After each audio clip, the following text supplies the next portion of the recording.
My name is Julia Alston, and I'm 10 years old. I'm a JA student, and I look forward to interviewing you today.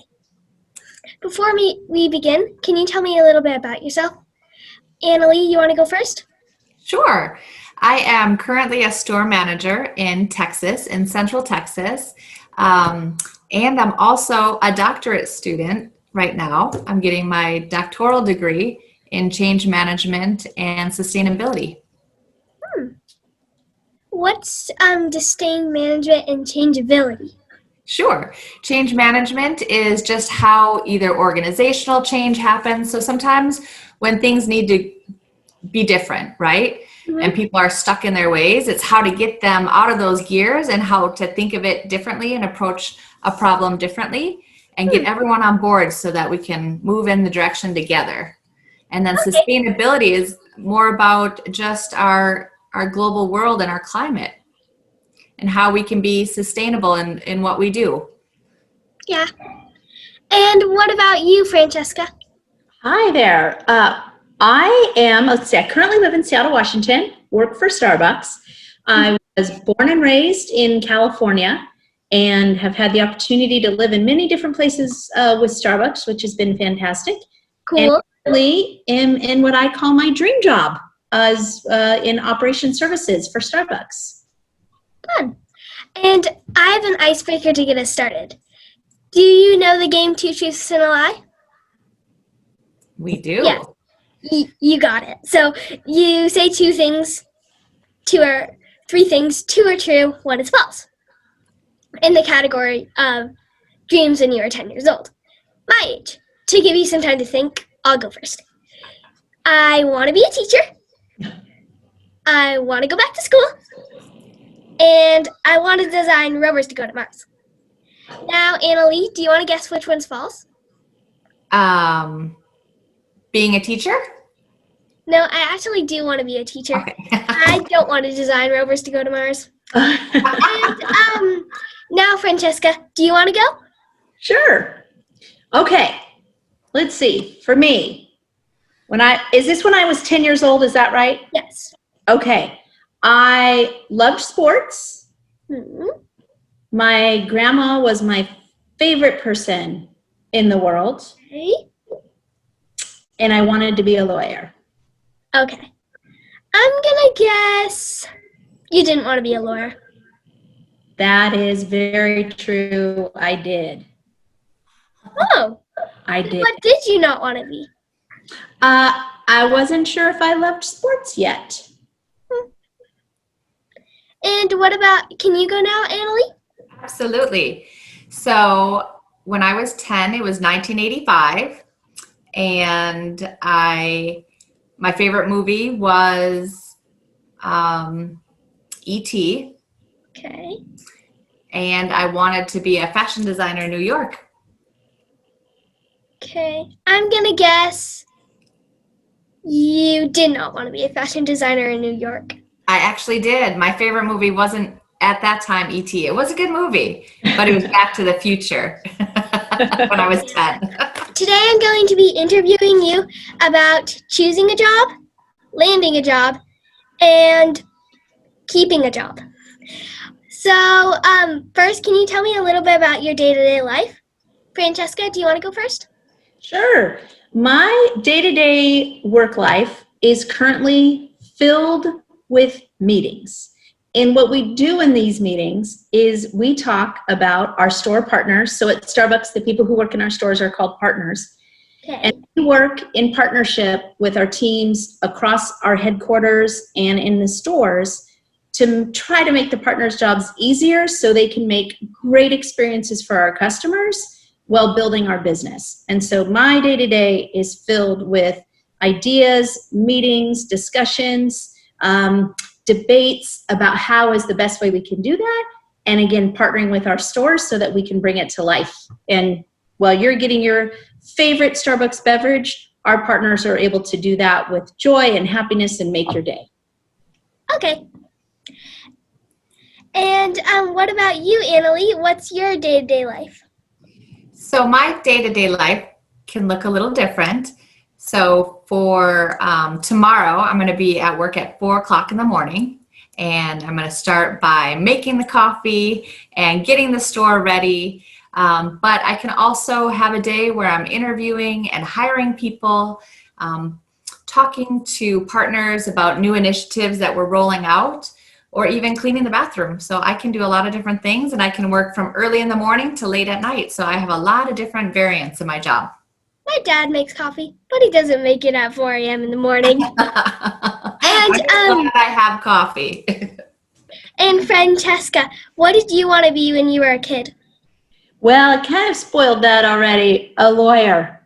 Since I was 7 years old, I wanted to be a corporate lawyer and live in a big city and make a difference by being a lawyer. Do you think that that coordinates to what you are today?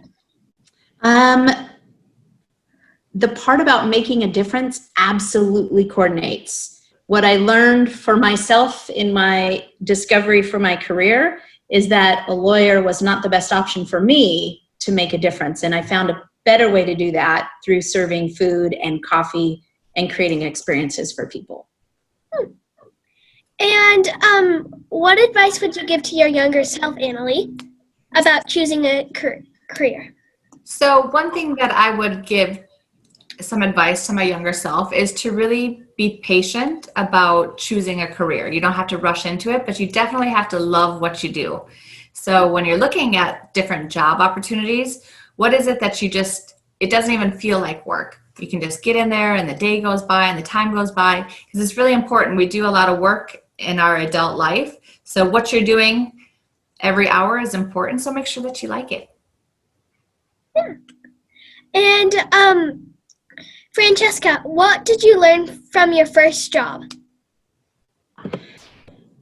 I learned how to be on time. So I grew up with parents. My mom didn't work. My dad had his own company, and he just worked all the time. So I never heard about being on time or a scheduled shift. And so when I got my first job, I would kind of wander in 5 minutes late, 10 minutes late, and not be nervous about it. Just think, oh, okay. And I had the good fortune of having a boss who sat me down, and she said, I was in the back room and you could see the front where everyone else was working. And she said, do you see all those coworkers out there that, I said, yeah. And she said, do you like them? I said, I love them. I love working here so far. It's been great. And she said, every time you're late, you're letting them down. And she gave me just fantastic advice. And I was like, oh my gosh, I didn't even realize. And I know that it might sound silly, because I have a feeling, Julia, you're probably on time and already get that at 10 years old, but it is true. And so that was the best lesson I got. And ever since then, unless something was completely out of my control, I was not only on time, but I was early, because it was around being dependent for those who worked around me and being a great team member. So that's what I would say is, bottom line, just being a great team member was the thing I learned in my first job. Yeah. And what was your first job? I worked as a bakery clerk at a great little bakery in Santa Barbara, California. That was my first job. I did work for my dad a little bit before that, but that's what I consider my first job, was at Janine's Bakery. Yeah. Did you like it? I loved it. I loved it so much that as I was there for a few years and took on more responsibility, I realized I don't want to be a lawyer, and I love serving people. And not only did I like it, I loved it. And that is why I'm, years and years later in that same line of profession. So now we're on to the part of the interview about landing a job. So Annalie, do you have any tips about a successful job hunt? Absolutely. I think the first thing is research the company that you want to work for, right? So if it's a publicly traded company, look at their 10K, their annual report, and see what they're doing. Are they movers and shakers? Are they looking forward to the future? And find out what it is that you like about that company, so that you go to the job interview very prepared. And then also look at your skills and your experiences and your passions, and try to align those with the company that you're looking to work for. And what do you look for when you're hiring someone? Definitely attitude and authenticity. You can train anybody to do a new skill, but it's harder to change their attitude. So that's the most important thing when I'm hiring. What kind of attitude do you look for? I like positive attitudes and people that aren't resistant to new ideas. So if they're really set in their ways and they're kind of firm, that might be a sign to me that they're going to be a little bit more difficult to work with. So I want people that have a love for people so that they connect well with their peers and that they're hard workers. I like hard workers too. I'm not going to lie. I like it when they work hard. Okay, now we're on to keeping a job and building a job part of the interview. So, Francesca, when you have a problem at work, how do you go about solving it? That is a great question. I strive to always do what I call discovery. Find out what is going on, ask some questions, discover before I make a quick judgment and get either frustrated or jump to a conclusion when I see a problem, like this is how we're going to solve it. I try to step back, look at the problem, I ask for help, and then I ask questions about how did we get here? How do we think we can solve it? What do we want to do together?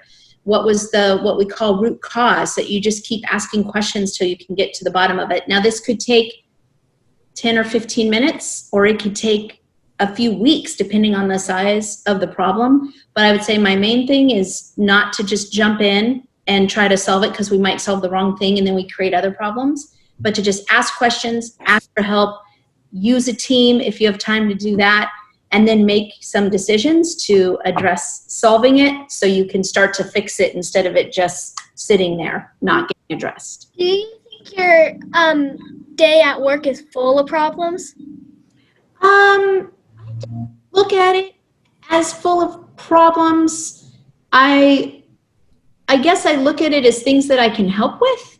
And so that then allows, when something I might call a problem or potentially a crisis comes up, I've got space for that. But yeah, I think in the business world and at Starbucks, I think that's a great question, because I think we could look at it that way, that what we're doing all day long is trying to solve problems and make it better for our partners and customers. But I tend to look at it more as, what are this compilation of great things we get to create to support our partners and customers. And then certainly there are problems that come in. And I will say truthfully, there are days when I do go home thinking, wow, that was a lot of problems to solve today. And I think problems can be a great thing. Problems are not a bad thing, right? Problems can be a really good thing to help us get to a better outcome. Yeah.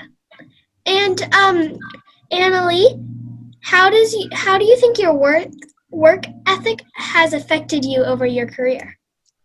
So I think that my work ethic has been a strong point for me. I grew up in a family business, and so I've always worked very hard, known the value of hard work. And I think I was in college at around 18 when I started my own little cleaning business with my sister. And so we've always just worked really hard. And I feel that has been a strong suit for me, because I know if I don't know it, I'm going to learn it, and I'm going to take the time to learn what I need to. Yeah. Okay. And so now we're wrapping up the interview, and I have one last question. So I like to listen to this podcast. It's called How I Built This, and Guy Raz, the NPR reporter, always ends the podcast with this one question. I'm going to copy that today. How much of your current success do you think is from luck versus hard work? Annalie, do you want to go first? Sure. I think it has more to do with hard work for me. And I'm going to say that because I've had to work for everything, and I haven't had, too many times where it's just been handed to me, so I've had to work for it. Yeah.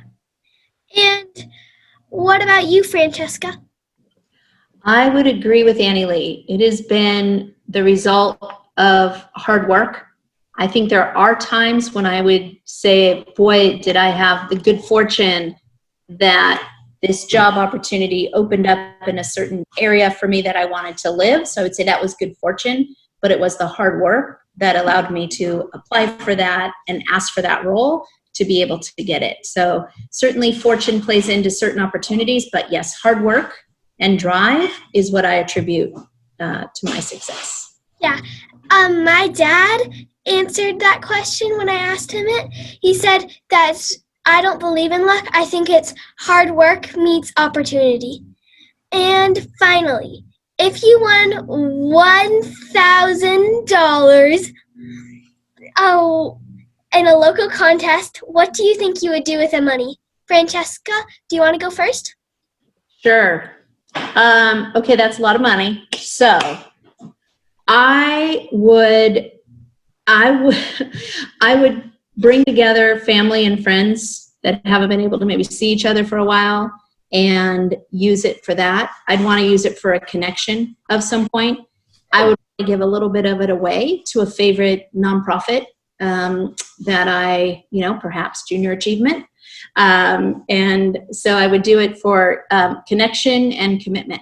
So connecting with others and then committing and showing commitment to a favorite nonprofit that I'm passionate about. What about you, Annalie? Well, I love that answer, Francesca. I would have to agree that especially in today's day and age when we're all kind of dealing with this pandemic, it's truly important to enjoy a little bit of life, right? So using it to find some enjoyment and to just celebrate being lucky. And then also the charitable giving is a great opportunity. And I might even take a little bit and invest it because that's always a healthy choice too. Yeah. Okay, just a fun question at the end. What do you think your favorite treat at Starbucks is? Francesca, you want to go? Sure, absolutely. So my favorite beverage is a venti Americano every day, 5 shots. My favorite treat, without a doubt, when I want to spoil myself, is a birthday cake pop. Maybe 2. I love those. Small. So, and I've got all my niece and nephews hooked on them and I probably buy several a week, but birthday cake pop is just, I love them. And now you might make me go get one right now. What about you, Annalie? What do you think your favorite beverage and treat is? So my favorite beverage is an Americano. I put some cream in it and I drink it every day. And then when I'm having a particularly hard day, I like a mocha with extra whipped cream. I'm not going to lie. And my partners know when I'm having a hard day because I'm like, can you please just get me that mocha with a little extra whipped cream? And they're like, oh, it's one of those days. I love whipped cream. I know. And I don't even like it when they put the lid on because it crushes it down. So I keep it off. Thank you. Thank you, Francesca, and thank you, Annalie. Thank you.